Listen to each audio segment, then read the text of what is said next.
May mga tao na kailangan nilang marinig ang mensaheng ito. Are you ready? Kaibigan, kung alam mo na kasama mo ang Panginoon, bakit ka mangangamba? Alam mo, pag sinabi mong kasama ko si Lord, kasangga ko si Lord, nandito siya, katabi ko siya, hindi ibig sabihin, wala kang problema or hindi ka dadatnan ng problema. Hindi totoo yan. Pakinggan mo yung kwento ko.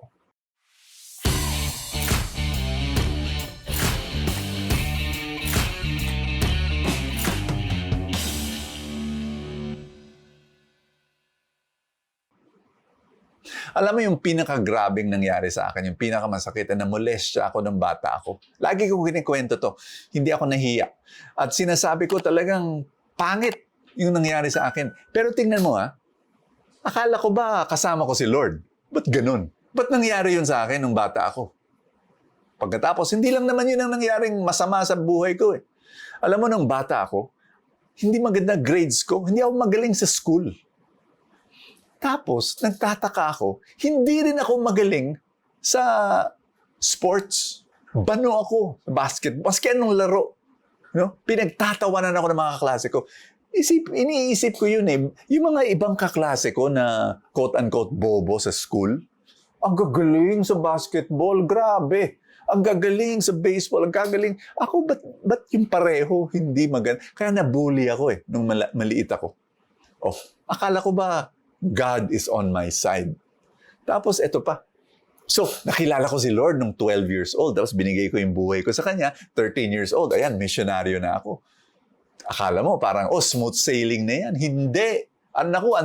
Napaka madugo yung nangyari sa buhay ko kasi naging leader ako. Batang-bata pa ako. Lahat ng mga kasama kong ibang leader na dapat ako yung pinaka-leader, tapos ako yung leader nila, lahat sila mas matanda sa akin.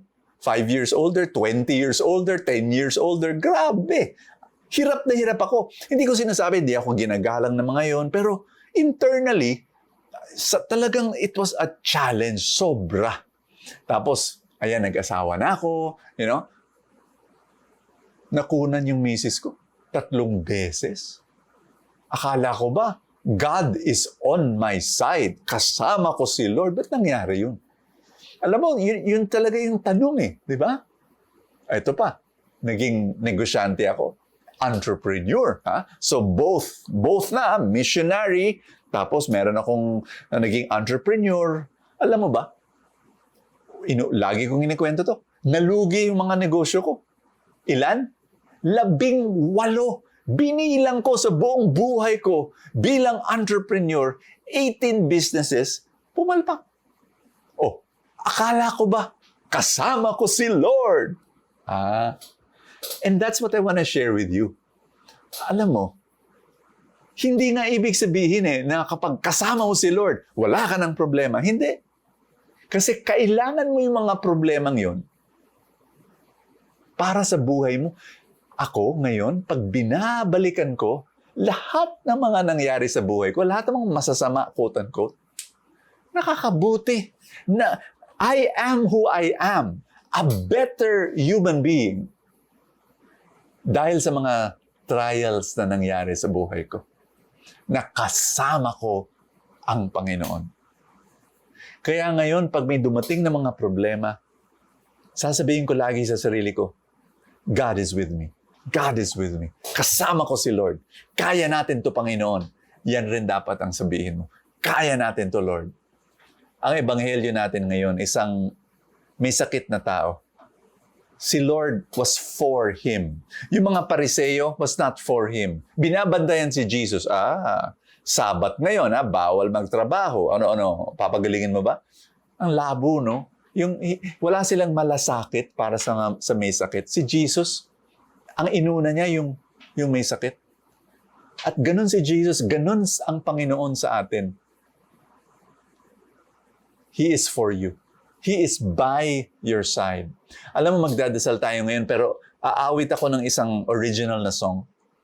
I wrote this song a long, long time ago nung feeling ko, Lord, ang dami kong problema, pero kasama kita. I want us to sing this song together. In the name of the Father, and of the Son, and of the Holy Spirit. Amen.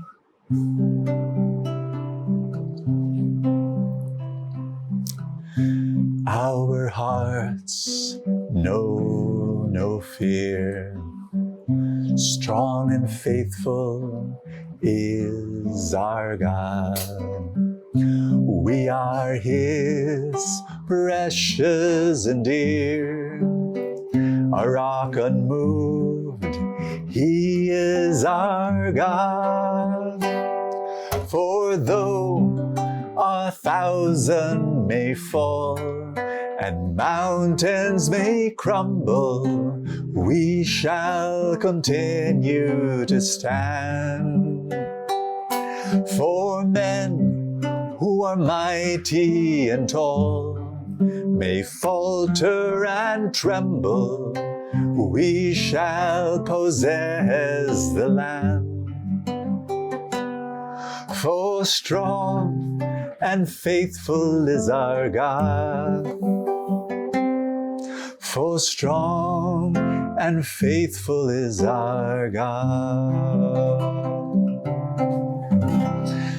Father God, pinagdadasal ko ang kaibigan ko na to, na hinihiling ko, Lord, palakasin mo siya. Let your strength and your faithfulness flow to this person. I-equip mo siya, i-empower mo siya. Lahat ng kailangan niya, Panginoon. At Lord, kasama mo siya sa pagharap ng kanyang mga problema sa buhay. Kasama mo siya. In Jesus' mighty name, let your strength be with this person. Thank you, Lord, for answering this prayer. Amen and amen. Praise God. Alam nyo, maraming salamat for joining me. Tatanungin ko lang kung gusto mo makatanggap ng Full Tank Saturday and Full Tank Sunday. If your answer is yes, become a Full Tank supporter. Support this mission and you will receive Full Tank Saturday and Sunday. All you have to do is click the link that says support now dito sa Facebook, o kaya naman kung YouTube ang gamit mo at computer ang gamit mo, click the button that says join. And God bless you. Thank you so much. I will see you tomorrow.